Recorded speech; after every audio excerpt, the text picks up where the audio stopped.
that shit. Welcome to Trash Talk MMA. Smile on my face, behind my back, and talk trash. The #1 podcast for news and insight that matters in the world of mixed martial arts. I don't want to hear it. Brought to you live and unfiltered from all four corners of the globe by MMA aficionado Antoine Peltier.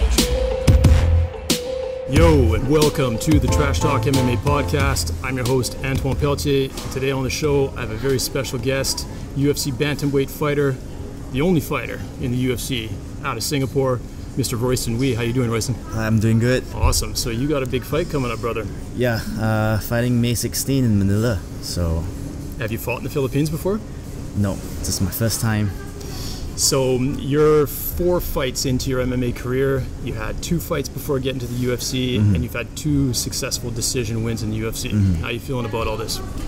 So far, it's been a great year for me last year. You know, having the UFC coming to Singapore as my debut was great, and I'm just looking forward to 2015, man. And I can't wait to showcase the world how much I've improved over this period of time. When was your last fight? Was that back in 23rd August 2014, which was I was in Macau. Yeah, you've had a pretty solid break. Yeah. Is there a reason why you had such a long break between fights? I was injured from the fight. That's right. You had your nose broken. I broke my nose. I got a big cut on my above my eye, and so I took some time to recover. Okay. And I started training just probably a month and a half after my surgeries and stuff, you know. So I was picking it up, and once I felt I was about 80-90% recovered, and that's why I started training normally again. Okay. Yeah. Yeah, I wanted to talk about the broken nose thing because I had my nose broken multiple times when I was younger, and when I was working on UFC video games, I was working with Joe Rogan, recording him in the studio, and he came in once, and his nose it looked like he'd had surgery. He had because he had a deviated septum. Okay. And he told me he worked with a fantastic surgeon, so.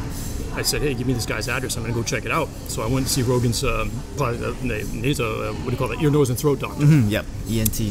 And they looked inside my nose, and it was a disaster. The guy said, hey, I've spent my whole life fixing people's noses, and yours is one of the worst. So he's like, we can fix this, but normally a deviated septum would take about 2.5 hours in surgery, and I ended up being in surgery for 8 hours for a deviated septum. So did you have a deviated septum from your nose broke? Yeah. What was the state of your nose after the break?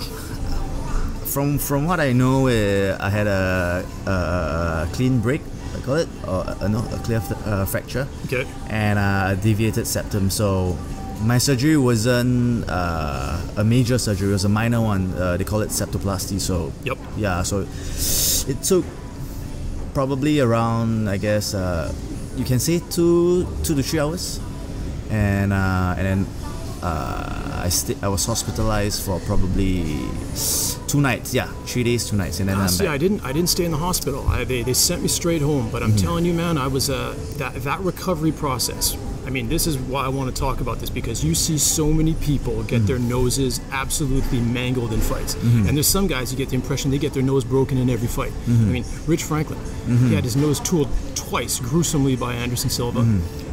Remember when Thiago Silva busted up Brandon Vera's nose? I mean, there's some horrifying things. And it's funny, as fans, we look at that and we're like, oh, that's gross, and we forget about it. And we forget that these guys go home with their noses smashed flat. Yeah.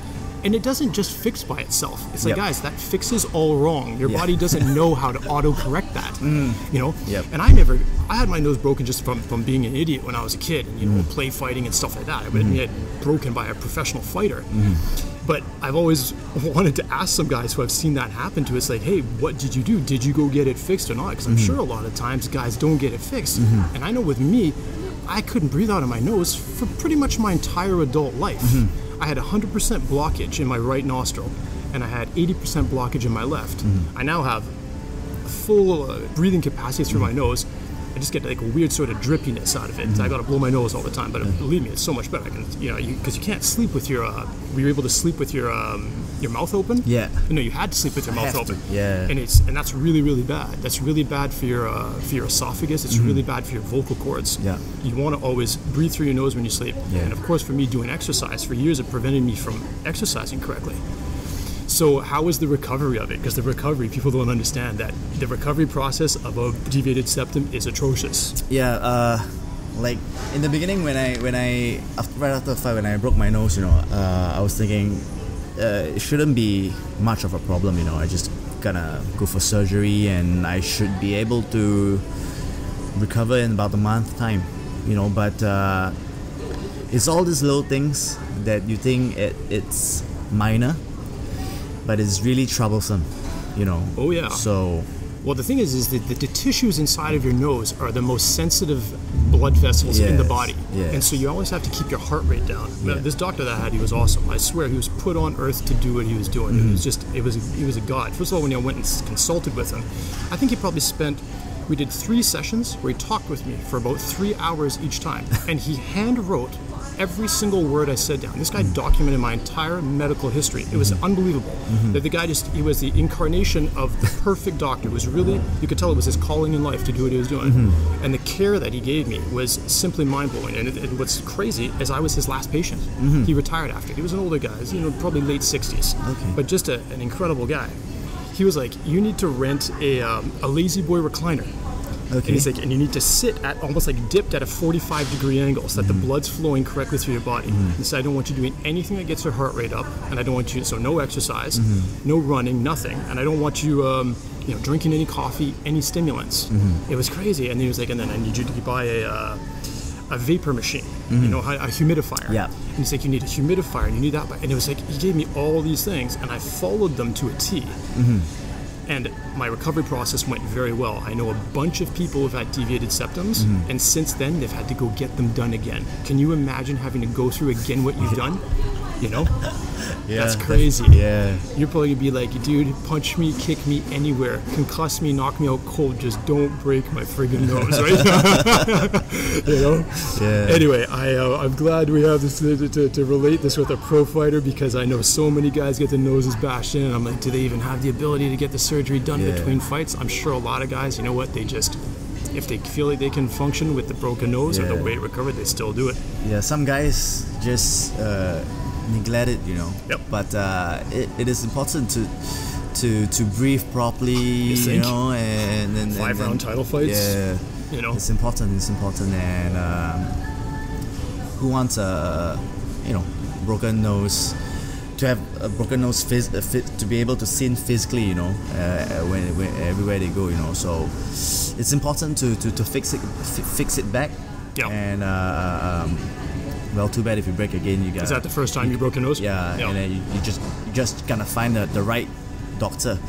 Yeah, I'm pretty sure that when I was a kid and a teenager, I think I had my nose broken 3 times, and I never even went to a doctor once. I just went home. Yeah. I just went home, and then it eventually just stopped bleeding, and we just kept going. Yeah. And then ultimately at the end you realize that, hey, that's, all those injuries have compounded, and your nose is basically useless. It's like you just got a plug in your nostrils. Yeah. You just breathe into your mouth breather, a knuckle dragging mouth breather. But it all depends on how severe it is. If because I did my own research, when I broke my nose and stuff, and if you broke your nose and you go to a doctor, if they feel that they can just fix it without operation surgery, yep. That's pretty minor, but if your nose is pretty busted up, then get it fixed, yeah. Well, here's an interesting question too. So I was curious, how does the UFC deal with injuries? You had this fight in a UFC contest. Is this something that's covered by insurance by the UFC? Yes, for sure. Okay, awesome. Any injuries we sustain from the fight itself, within a amount of time, we gotta notify them, and they'll send us to one of the best doctors available wherever we are. So. Okay, so you're in Singapore, so they just send you. They find a doctor for you here, and they send you to him. Yeah. Incredible. So I'm pretty lucky that I'm a Singaporean. I'm in Singapore. So Singapore, to me, good. Is it good healthcare here? Yeah, we've one of the best medical in the world. So. Yeah, I was actually researching that the other day because I'm Canadian and I'm French, and both countries are known for having, two of the best medical systems on the planet.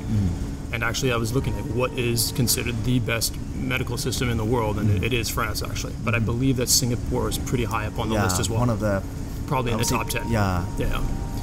So did you have any other injuries? Because I think you were at the start of the conversation. You said that there was the nose and there was something else. And a cut on my around my eyebrow. Yeah. So, but it's nothing much. Yeah. Okay. So what's funny is you've had a pretty long break between your last fight, and I want to talk to you about before your first UFC fight, because essentially you had your first two fights a month apart at the end of 2011, and then you didn't fight for another 2 years. What was the reason behind that? I had to fulfill my promise, of getting my degree. So right after my first two fights, I went to uni to study and get my degree, pursue my studies. So.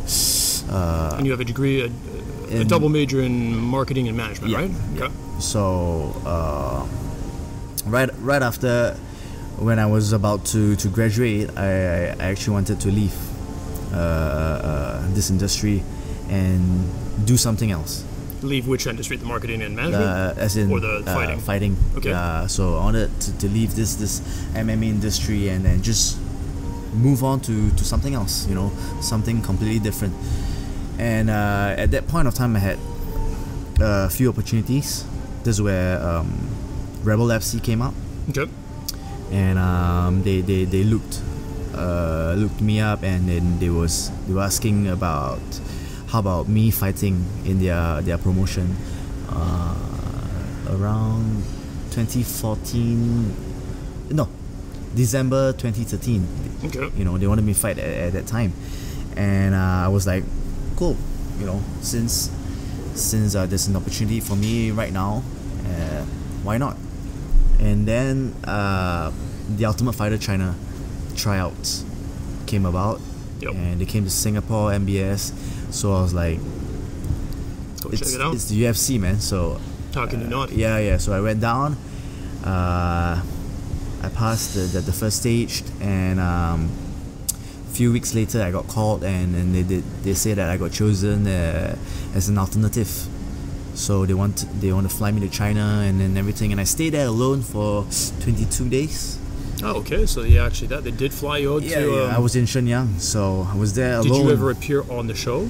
No. Nah. Yeah, just in case, if someone's injured over there, and then I'll be fighting. But I was just alone, and then because of the exposure of the UFC people, they David Stern, he was asking me, so when I come back to Singapore, will I be fighting in any promotions or whatever? And I told him I'll be fighting in Rebel FC. So he was interested to put me in the January cut in Singapore. Okay. The UFC Singapore. So I was thinking okay, if let's fast track things. Yeah, I was telling him if I don't get injured in December for the Rebel FC right after the fight, I will fight January again in the UFC. That's ambitious. But he thought that it was a little bit risky because you wouldn't know, and the time frame is a little bit too short. Is David Stern, is he the president of Rebel FC? No. He's one of the scouting talent for UFC. Gotcha. So eventually, I was lucky because my manager, he's a lawyer as well. So he drafted a contract, which has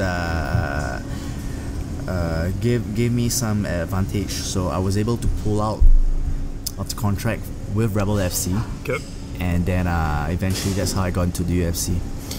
So when this is an interesting story, and I really want to get your perspective on this. When you got signed to the UFC and they announced this fight, there was some publications that wrote some articles about how perhaps controversial this was, because at the time you were a fighter with a 2-0 record. Yep. and you'd beaten 2 fighters with a combined record of 0-3. And for a lot of people, looking at the UFC, you know, it has the word in it. It's ultimate fighting. It's considered the pinnacle of the sport. Yep. And when people saw that you got signed, they were a little bit outraged because they were like, what's happened to that standard of being like that fighters really need to prove themselves, that they need to at least show potential, have proven certain qualities before qualifying to be in the promotion. As we all know, since the time you got signed, a ton of other people in similar situations have been signed, and things are much different in the last, because what was that, 2 years ago, a year and a half ago? You know, I mean, was it January last year? Yeah, January. So it's over a year ago. And you know, in recent months, you can't turn on the TV without a UFC being on, and they're in every country in the world, and a ton of them are flooded with rising fighters. What's your perspective on that? When did you read those articles? How did you feel about it when you saw these things being written about you? Know, I mean, because now you've proven people wrong. You have 2 victories in the UFC, so for sure, you with your 2 victories, you've proven you belong there. But what's your take on that? Should the UFC? Are you happy to see the way the UFC is expanding? Do you think it should allow fighters with a minimum amount of experience who perhaps show some talent, show some potential, but haven't proven it yet? You gotta trust, you know, what the UFC is doing. You know, I mean, they've been in the business for many years, and the UFC don't just sign any fighters. You know, they did their background checks. You know, they have people around, word of mouth and everything, and they themselves will go down and to see whether it's true or not, whether is the fighter as good as what they heard, you know. So you gotta trust what the UFC have been doing, you know. And eventually, they're not gonna sign people without doing their homework. Yes, and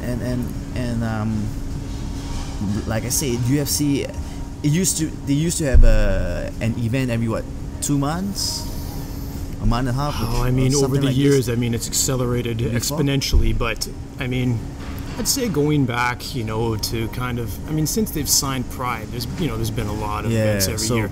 But I think, I mean, roughly, you know, there was an event maybe every 6 weeks or so, maybe, you know, 5 or 6 years ago, and now it's like there's at least almost 2 a month. Week. And there's almost every week. What the UFC is trying to do now is to expand globally. So if you want to have that same amount of fighters to fight every 2 weeks or so, they're gonna be burnt out. They're gonna be exhausted, you know. And if you tap into a different market, certain fighters just don't appeal to them. Of course. So, but I mean, that was a point of the criticism. Is a lot of people were saying that, you know, that you were hired for the fight because it was in Singapore, and you were a representative of Singapore, and you're still the only representative of Singapore on that card, right? And I'm sure there's some validity to that, just based off of what we're saying. Of course, they're trying to tap into a new market. They have to have familiar faces on there. I think really what my question comes down to is, it's like, have we reached a point now where the UFC has created more product, and to accommodate that product, they just simply need to bring in more people, and those people have to be based in some of the places that they're going to? I mean, I think the answer is yes, pretty much all across the board there. And to me, it's just a new era of the sport. I think also, over the course of the last 5-6 years, what's been incredible too is the amount of injuries that are occurring that are just decimating entire cards. Like, look what happened on that Montreal card. I mean, it was ridiculous. They couldn't keep a fight together. Look at what's happened to UFC 187, which 1 week ago was probably the greatest card put together by the UFC since UFC 100. And now we've lost John Jones versus Anthony Johnson. We've lost Khabib Nurmagomedov against Donald Cerrone. Who knows if we'll finally see Vitor Belfort against Chris Weidman, a fight that has been put together and fallen apart 4 times. You know, they are in a position where a ton of their stars are getting old, getting beat up. The BJ Penns, the Anderson Silvas, the Brock Lesnars, the George St. Pierres. I mean, they have to start getting people in there now. They have to start giving them exposure, and they have to start building stars. And they need to do it before those guys have already reached that level, which is how things used to be done 5-6 years ago. That's right. You know? Yeah, like you said, it's pretty hard to criticize the UFC and ask them if they're doing things the right way. Because I don't care what anybody says, they're growing this sport. And they're the ones that everybody's looking to grow the sport. There's definitely risk, in what they're doing, but I believe what the UFC are doing are calculated risk, So for sure, people may question what the UFC are doing, but so far, I think they've been doing well. So. Now, are you a big fan of the sport? Yeah, for sure. Do you watch every event? I try to. I don't watch every fight, but it's pretty hard, actually. For certain fighters, I'll definitely keep my eye on it. Especially, it's hard to do it because so many fights are now international and they occur at different times of the day. Yeah. So, of course, the majority of events still occur prime time for people in North America. Yeah. But man, I just spent 3 months in Thailand, and you're basically waking up to watch a live UFC at 6 in the morning with the main card coming on at around 9. So it's a weird thing to go from having your buddies over for beers and barbecue and throwing on the fights and getting rowdy on a Saturday night, then waking up hungover or whatever and having to watch a fight with eggs and coffee at 9 in the morning. It's been a weird switch up for me on that level, because I was always West Coast, so you'd get to watch the fights. The prelims would start at 4. The main card would start at 7. It was great. You could even just watch the whole card. It'd be done at 10, and you could still go out with your buddies or whatever. You still actually had the rest of the evening. That's right. So let's talk about the MMA scene in general in Singapore, and more particularly about the gym that you train out of and coach at, Impact MMA. So when did MMA start popping off in Singapore? I would say about 3-4 years back. That's where MMA starts getting more popular in Singapore. Crazy. That's just not a long time. 3-4 years back. I'm doing this. I've been doing this for about close to 8 years, and the first 4 years, people know about MMA, but it's only a small fraction of them, and most of the time when people ask me, or relatives, ask me, so what are you doing and stuff, I say, I train a little bit of MMA and everything, and people will always ask you, what's MMA, If you say it's BJJ, it'll be, what's that? All these acronyms. Yeah. And they only know Muay Thai, boxing, and if you tell them you do wrestling, they'll be asking you whether you're doing WWE or WWF at that point of time, So, but ever since regionally, you have like ONE FC, Rebel FC, to promote MMA in Singapore. More and more people are more aware of it. Yeah, because if you say 4 years, that really coincides with ONE FC that started in 2011. That is right. So that must have just been a boon for you guys, of being like, finally, there's somebody, that a huge promotion that's building itself right in our backyard.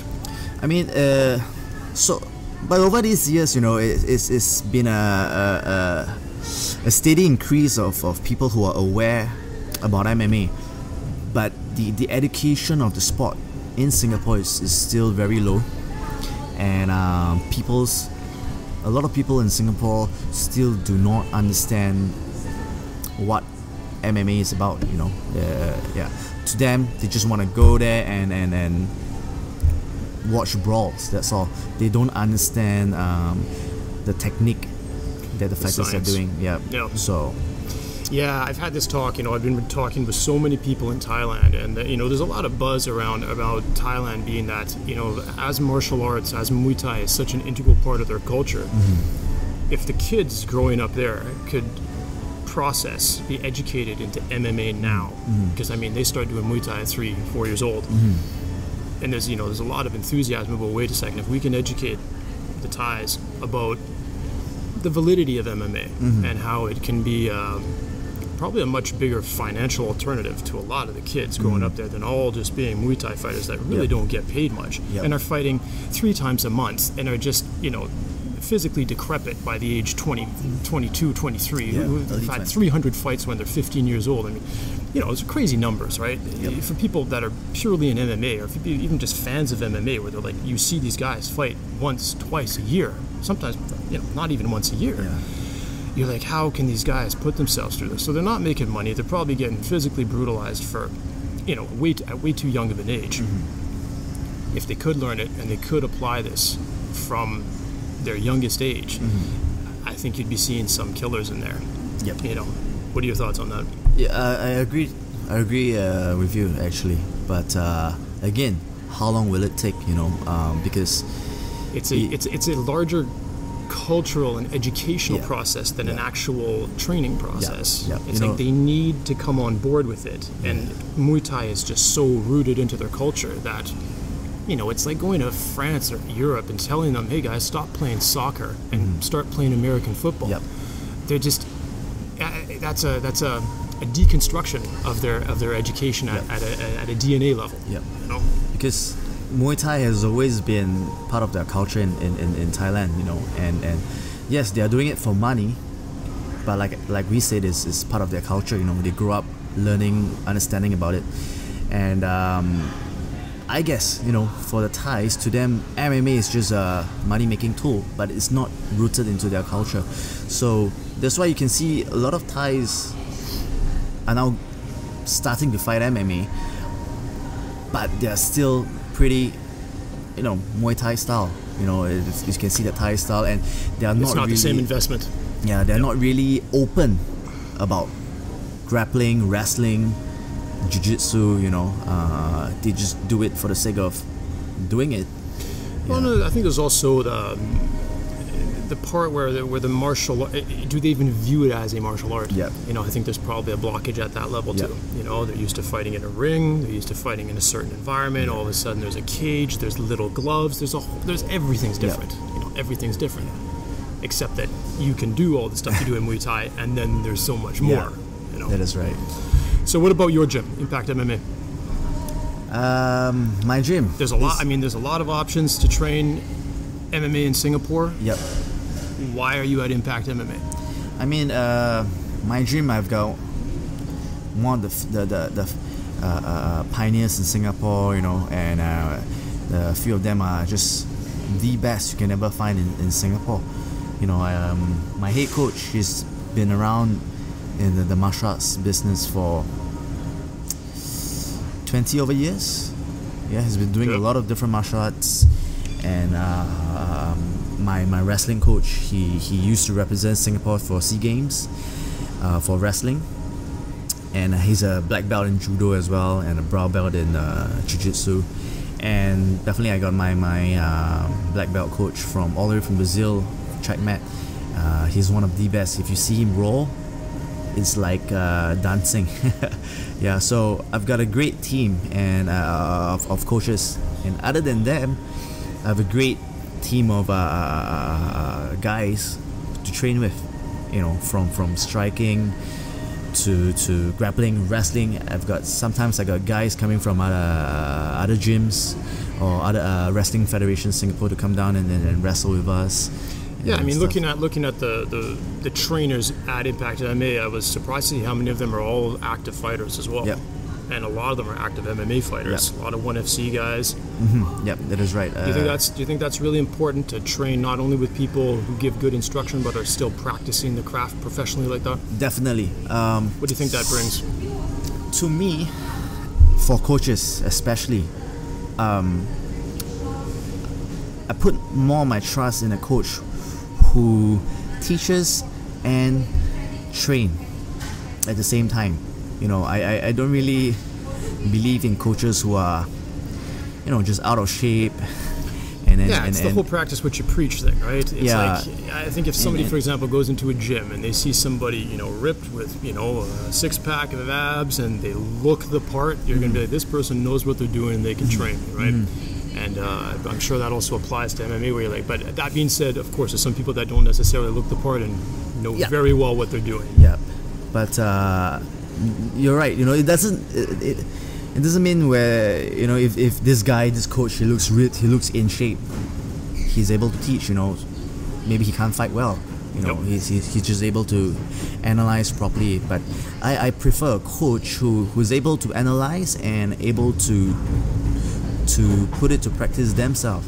And I trust a coach more like this than a coach who doesn't train and all you do is just tell them what to do and analyze, because there's only certain things, a limit to where they can teach, So for me, I'm grateful because the coaches that I have, they train, they teach, and they are good at analyzing my strengths and weaknesses as well as my opponent's strengths and weaknesses. So yeah. Now, another interesting thing I've read about you is that you employ a sports psychologist. Mm-hmm. Do you still do that? I employed a sports psychologist for my first 2 fights, because before going into them. Yeah, before going into them. And so what prompted that? Well, my first 2 fights were a small scale fight, and I still remember back at 2011, how I feel before the fight, stepping into the cage. That kind of feeling it's really hard to explain, to people who haven't fought before.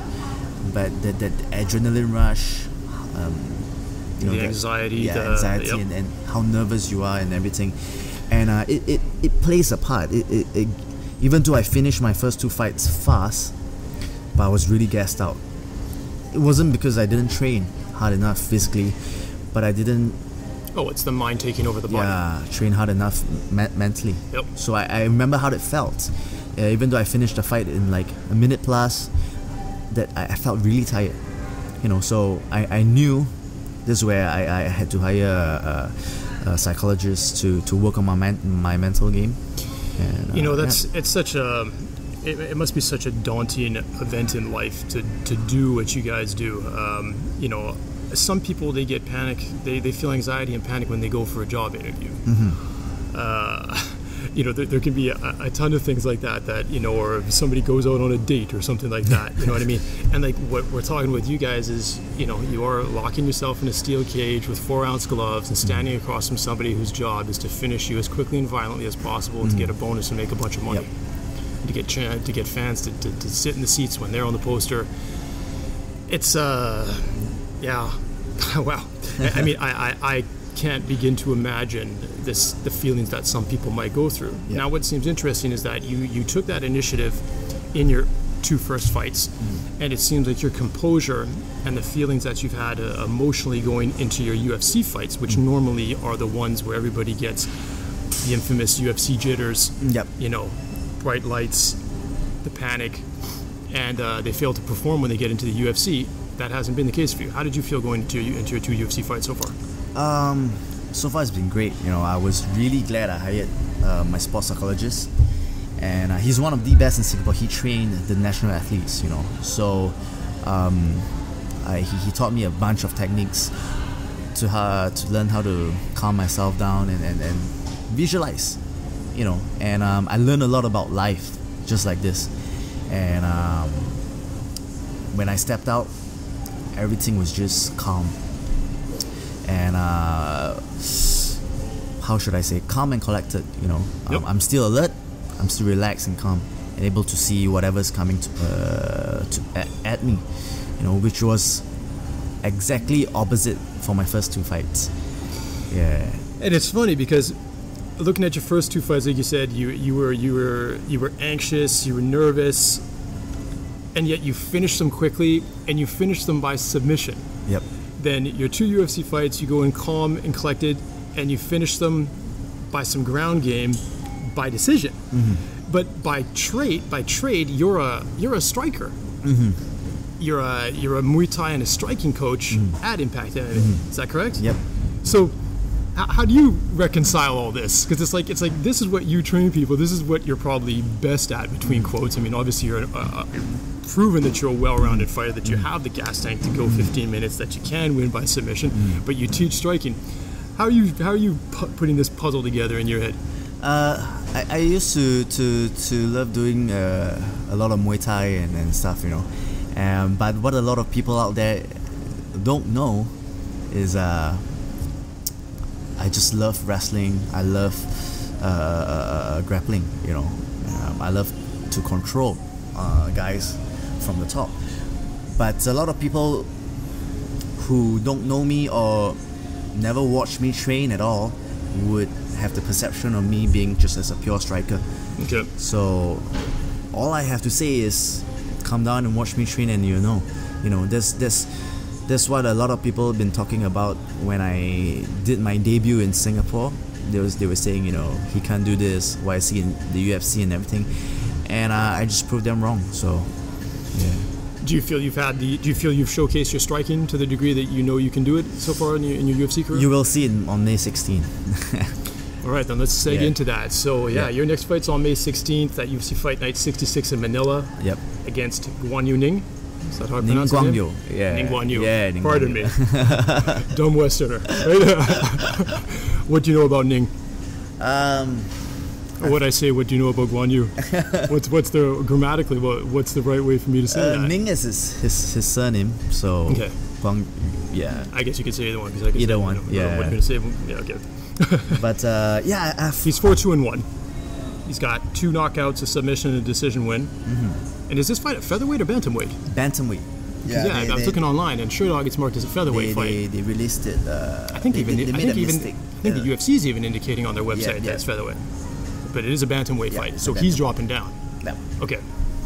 I've watched some of his fights actually from the Ultimate Fighter China during that time,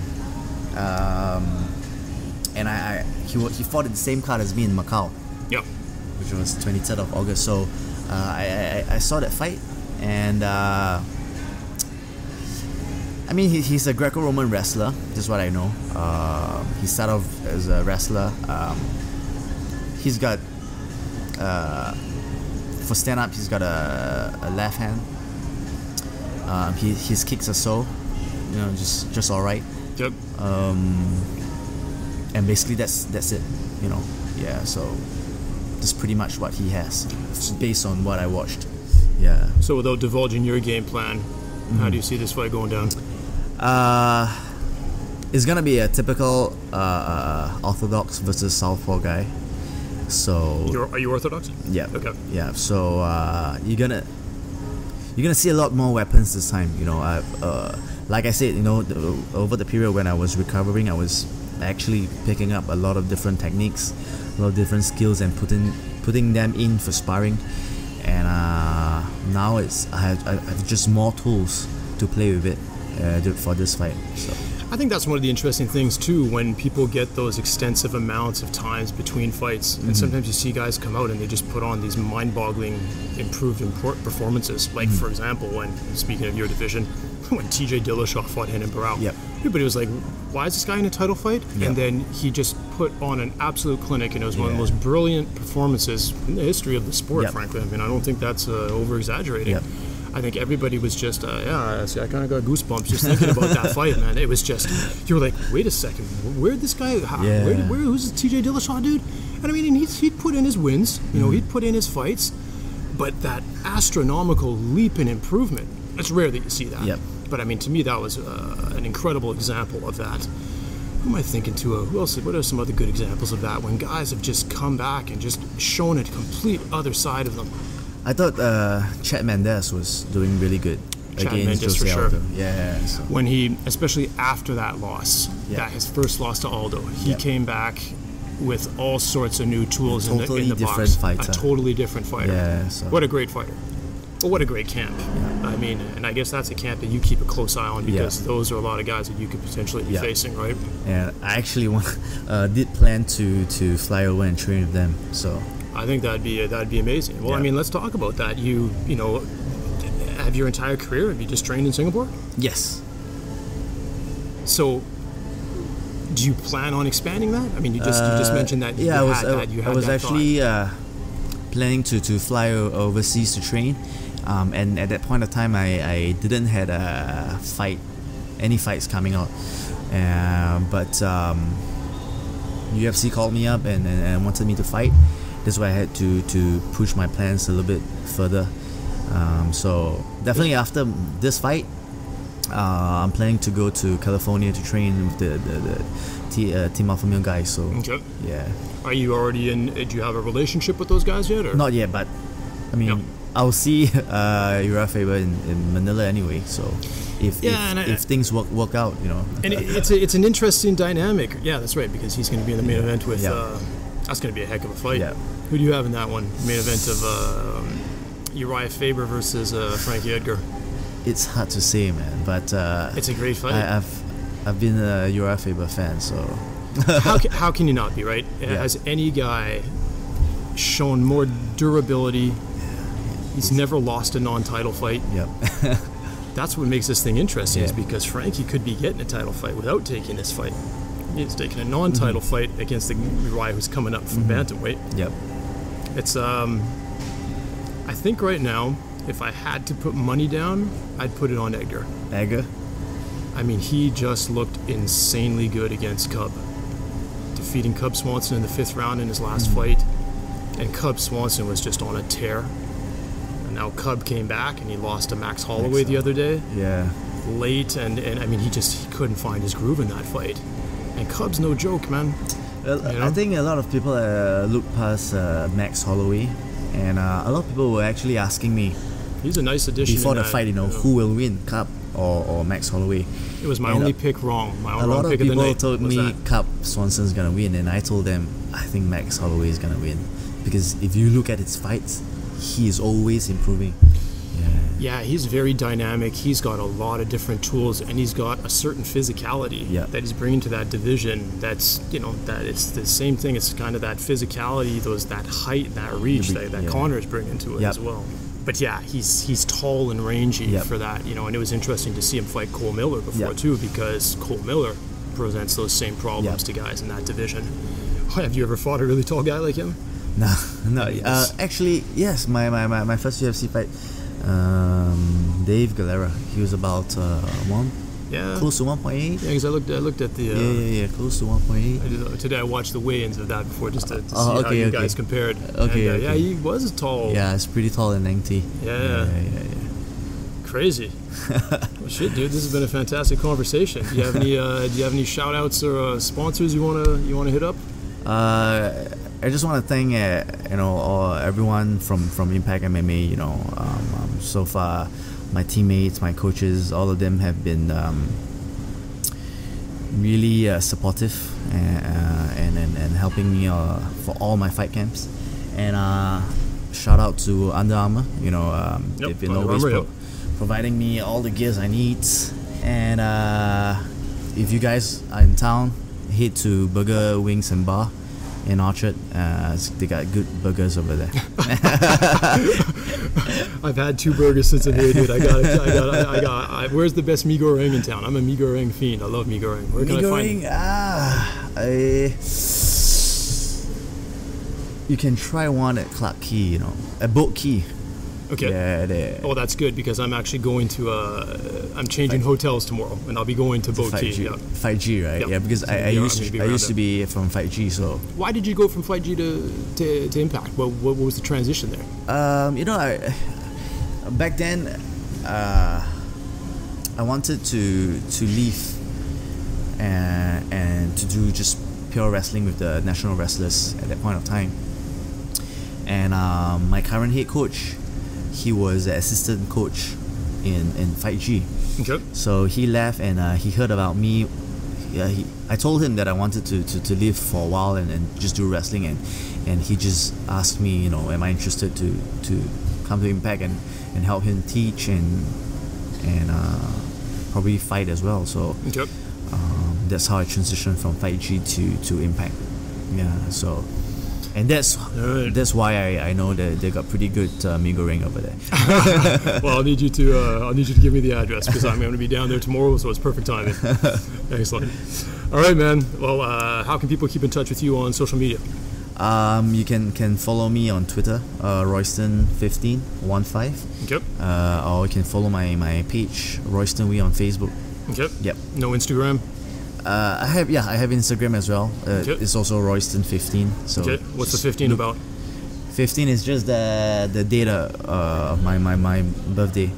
Okay. So I'm born like November. Oh, yeah, 15th 15th. November, because I'm the 19th. I remember seeing that today, too. Yeah, so. I'm just like 10 years older than you or something like that. But we won't go there. Awesome. Royston, this is great talking with you, man. Thanks for coming on the show. I Thank really you so appreciate much. your time. Thank and you, hey, thank you. Best of luck on your fight on May 16th. We'll be tuning in there to see what. Do you know where you fit on the card? Probably if I'm not wrong, the fourth fight, the fourth bout. Okay, so you're on the prelims. Yeah. Okay. All right. We'll get a big win, and you'll see the next time you'll be on the main card. Hopefully, yeah. Awesome. Thank you so much. All right, guys. This was the Trash Talk MMA podcast. I'm your host Antoine Pelletier with my special guest, UFC bantamweight Royston Wee, fighting out of Singapore. Follow me on Twitter. Follow me on Facebook. We're out of here. Peace. Thanks for listening to the Trash Talk MMA podcast. Who the fuck said shit? Be sure to visit trashtalkmma.com. Smile on my face, behind my back, and talk trash. And don't forget to follow Antoine on Twitter at Trash Talk MMA. Let us know you're listening. Who the fuck said shit? Use hashtag Trash Talk MMA.